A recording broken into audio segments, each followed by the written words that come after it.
اب اس نارنگی کے چھلکے کے لیے کس طرح کی صعوبتیں جو ہیں وہ برداشت کرنی پڑتی ہیں.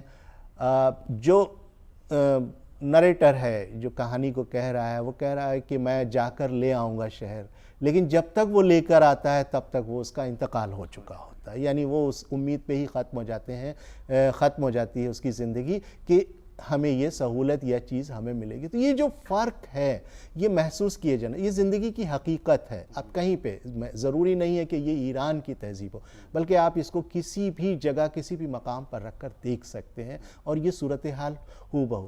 جو نفسیات کی بات کریں تو جو وہ بچے کی نفسیات ہے جس کی ماں درد سے تڑپ رہی ہے, وہ صرف یہ چاہتا ہے کہ اس کو اس سے آرام مل جائے اور نارنگی کا چھلکا جو ہے وہ اس کو مل جائے تاکہ وہ, لیکن جب وہ آتا ہے نارنگی کا چھلکا لے کر تو وہی بچہ جو ہے وہ اس سے بے حد ناراض ہوتا ہے, بات نہیں کرتا, صرف اس وجہ سے کہ وہ وقت پر نارنگی کا چھلکا نہیں ملنے سے جو ہے اس کی ماں مر گئی. اور وہ آخر بہت خوبصورت کہانی ہے یہ. سر اس کتاب کا عنوان ہی ہے کالی چھوٹی مچھلی, اور اسی نام سے اس میں ایک کہانی بھی ہے. تو اس کالی چھوٹی مچھلی کے متعلق ہمارے ناظرین کو بتائیے. یہ دراصل اس بچے کو اگر سامنے رکھیں تو بچے کی ایک جو نفسیات ہوتی ہے کہ ہمیں کھل کر دنیا میں کیا کیا چیزیں ہیں ہمیں سب دیکھنا چاہیے. ہم بند دائرے میں نہیں رہ سکتے, ہمیں محدود نہیں کیا جا سکتا, نہ ہمارے غور و فکر کو, نہ ہمارے دیکھنے کی جو چیزیں ہیں وہ ہم سے دور نہیں رکھی جا سکتی. تو اس کو محدود نہیں کیا, اس کے خلاف وہ بغاوت ہے. ایک مچھلی کے ذریعے یہ ظاہر کہ چھوٹی سی مچھلی ہے وہ اس کی جو ماں ہے وہ باقی تمام جو مچھلیاں اس کے ساتھ اس کو محفوظ رکھنا چاہتی ہے, کیونکہ اس کو خطرہ ہے اگر کوئی باہر جائے گا, بچہ چلا گیا یا مچھلی باہر جائے گی تو وہ کہیں شکار ہو جائے گی کسی کا اور اپنی جان گنوا. تو وہ سب کو ایک دائرے میں رکھنا چاہتی ہے اپنے اسی میں, لیکن وہ چھوٹی مچھلی ہے وہ کہتی نہیں, میں تو معلوم کر کے رہوں گی کہ دنیا میں اور کیا کیا ہے.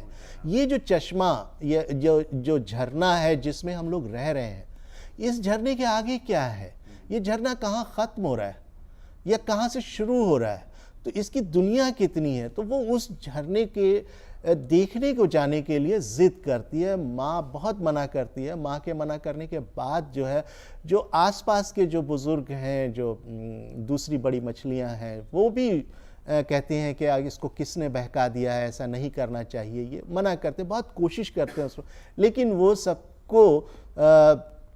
سب سے مقابلہ کرتے ہوئے وہ اپنی ضد پر اڑی رہتی ہے اور پھر وہ نکل جاتی ہے. اور جب نکل جاتی ہے تو پھر وہ نئی چیزیں جو دنیا میں ہیں ان کو دیکھتی ہے. بہت سارے مسائل اس کے سامنے پیش آتے ہیں, جان کا خطرہ بھی ہوتا ہے. ان تمام چیزوں سے وہ خود مقابلہ کر کے اپنے آپ کو اتنا مستحکم کر لیتی ہے کہ آخر میں جب وہ ایک جو سمندری شیر جس کو کہا گیا ہے, وہ سمندری شیر یعنی دریائے گھوڑا ہوگا یا کوئی بڑی مچھلی ہوگی, اس کے پیٹ میں یہ چلے جاتے ہیں اور بھی مچھلی. تو جب وہ وہاں پہنچ جاتی ہے پیٹ میں تو وہاں پر اس کو ایک چھوٹی مچھلی کی آواز سنائی دیتی ہے. جب وہ بہت غور سے دیکھتی ہے تو وہ چھوٹی مچھلی ہوتی ہے, بہت چھوٹی مچھلی ہوتی ہے جو رو رہی ہوتی ہے اپنی ماں کے لیے. تو اس کے لیے وہ جو ہے پھر وہ کوشش کرتی ہے کہ میں یہ طریقہ اختیار کروں گی, اس طرح سے میں اس کو پیٹ پہ تھوڑا سا گدگداؤں گی اور یہ جیسے ہی منہ کھولے گا ہنسنے کے لیے تم فوراً باہر نکل جانا, یعنی اس کی جان باہر کے لیے. لیکن چونکہ اس کو ایک تلوار ملی ہوئی ہوتی ہے جو ایک چھپکلی ہے اس کے ذریعے اس کو ملتی ہے, وہ اس سے جب ملاقات ہوتی ہے تو بہت ساری چیزیں ہیں. بہت طویل کہانی تو نہیں ہے لیکن یہ بہت سارے واقعات ہیں جو ایک کے بعد ایک اور اس شکل میں پیش کیے گئے ہیں کہ جس طرح سے ہمیں جو زندگی کے مسائل ہوتے ہیں ان سے اگر ہم خود مقابلہ کرتے ہیں تو اپنی شخصیت کو, اپنے آپ کو مستحکم کرتے ہیں, ہماری خود اعتمادی جو ہے وہ قائم ہوتی ہے, وہ مضبوط ہوتی ہے. اس کہانی کا مقصد بھی وہی ہے کہ اس مچھلیوں کے حوالے سے, چاہے وہ کیکڑے سے ملاقات ہو رہی ہو یا چھپکلی سے ملاقات ہو رہی ہو یا اور جو دوسرے, حتیٰ کہ ایک جگہ چاند سے ملاقات ہوتی ہے, وہ چاند سے گفتگو کرتی ہے کہ چاند کیا. چاند بھی اپنی پریشانی بتاتا ہے کہ نہیں, میں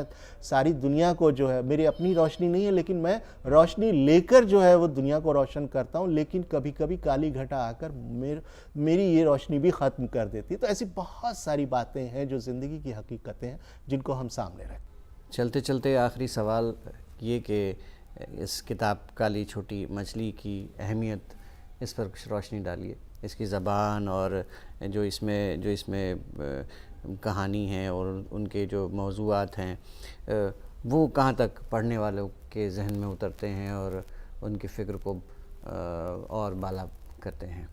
جو کہانیاں اس میں شامل کی گئی ہیں موضوع اس کے الگ الگ ہیں، الگ الگ موضوعات ہیں.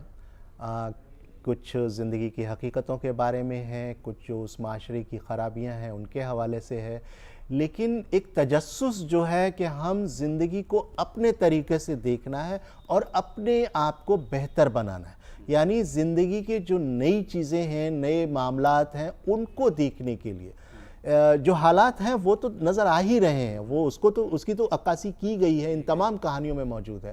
لیکن اس کے ساتھ ہی ساتھ ایک یہ بھی خیال اس میں پیش کیا گیا ہے کہ اس کو دیکھنے کا طریقہ کیا ہے، اور دیکھنے کے ساتھ ساتھ پیش کرنے کا طریقہ. جو پیشکش ہے ان کہانیوں کی وہ بہت خوبصورت ہے، پہلی چیز. دوسری چیز، میں اس بات کو اس لیے کہہ رہا ہوں کہ یہ بچوں کے لیے خالصتاً نہیں کہی جا سکتی، کیونکہ اس کا جو مزاج ہے اور جو پیشکش ہے وہ بالکل ہر دور کے، ہر عمر کے بچوں کے لوگوں کے لیے اتنی ہی بامانی ہے جتنی کہ چھوٹے بچوں کے لیے. تو اس کی زبان کی بات کریں تو کہانیوں کی زبان بہت دلچسپ ہے، چھوٹے چھوٹے جملے ہیں، ان کے ذریعے بات کہنے کی کوشش کی گئی ہے. باقی پیشکش تو کتاب کی بہت اچھی ہے ہی، چاہے اس کی چھپائی کا معاملہ لے لیجئے، تصویریں بہت جو رنگین تصویروں کے ساتھ جب ہم کہانی کو پڑھتے ہیں تو ایک الگ مزہ آتا ہے. اور اگر آپ اس کہانی کو پڑھ چکے ہیں اور پھر تصویروں کو دیکھیں تو آپ کو وہ ساری چیزیں پھر سے دہرانے کو جی کرتا ہے جو ہم نے پڑھا ہے، اور یہی اس کتاب کی سب سے بڑی خوبی ہے. پروفیسر محمد فاروق انصاری صاحب، آپ کا بہت بہت شکریہ، آپ ہمارے پروگرام میں تشریف لائے اور اس کتاب پر بے حد دلچسپ گفتگو ہمارے بیچ ہوئی. تو ناظرین، یہ تھا پروگرام کا پہلا حصہ. اب ہم چلتے ہیں پروگرام کے دوسرے حصے میں، جہاں ہم ایک ہندی کتاب پر گفتگو کریں گے.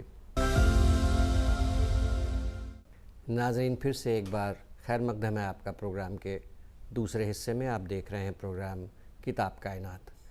جیسا کہ آپ جانتے ہیں، پروگرام کے دوسرے حصے میں ہم ایک ہندی کتاب پر گفتگو کرتے ہیں، اور آج جس کتاب پر ہم گفتگو کرنے جا رہے ہیں وہ ہے ستیہ جیت رے، جیون اور کلا کے انوبھو. سندیپ جوشی کی یہ کتاب ہے، اور اس کتاب پر گفتگو کرنے کے لیے ہمارے درمیان ہیں ڈاکٹر بہجت معینی صاحبہ. آپ ایک فلم کرٹک ہیں اور فلموں پر ہی آپ کا ریسرچ بھی ہے. تو خیر مقدم ہے آپ کا میڈم ہمارے شو. شکریہ. تو ناظرین، پروگرام کی شروعات کرتے ہیں.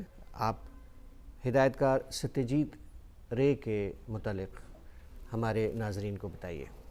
تو ستیہ جیت رے کا نام جو ہے وہ کسی تعارف کا محتاج نہیں ہے. جو کوئی بھی تھوڑا سا ہندی فلمز کے بارے میں کچھ جانتا ہے وہ ضرور ستیہ جیت رے کے نام سے واقف ہوگا.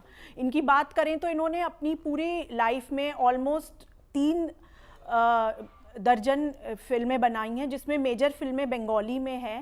لیکن کہا جائے تو یہ ایک پہلے اور آخری انڈین آرٹسٹ ہیں جن کو آنرری اکیڈمی ایوارڈ ملا ہے. ساتھ میں ان کو اور چارلی چیپلن کو آکسفورڈ سے آنرری PhD سے بھی نوازا گیا ہے. تو ان کی ಖ್ಯಾತಿ صرف ہندوستان میں ہی نہیں بلکہ پوری دنیا میں ہے. ہندی سنیما کو اگر ہم 2 ٹیکنالوجیکل اس میں بانٹیں گے تو ایک ستیہ جیت رے سے پہلے کی فلمیں ہوں گی اور ایک ستیہ جیت رے کے بعد کی فلمیں رہیں گی. کہتے ہیں کہ ستیہ جیت رے کا خانوادہ وہ ایک ادبی مزاج کا تھا، اور چونکہ ادب سے ان کا گہرا تعلق تھا تو ان کی سنیما میں بھی ادب نکھر کے آتا ہے. اور چونکہ وہ رائٹر بھی ہیں تو وہ فلموں کو ایک ڈائریکٹر کے علاوہ ایک رائٹر کی نظر سے بھی دیکھتے ہیں. تو اس کے متعلق میں ناظرین کو بتائیے کہ ادبی رجحان جو تھا ان کا، اس نے کہاں تک مدد کی ستیہ جیت رے کی فلم سنیما کو اس کے اسی رنگ میں برقرار رکھنے میں؟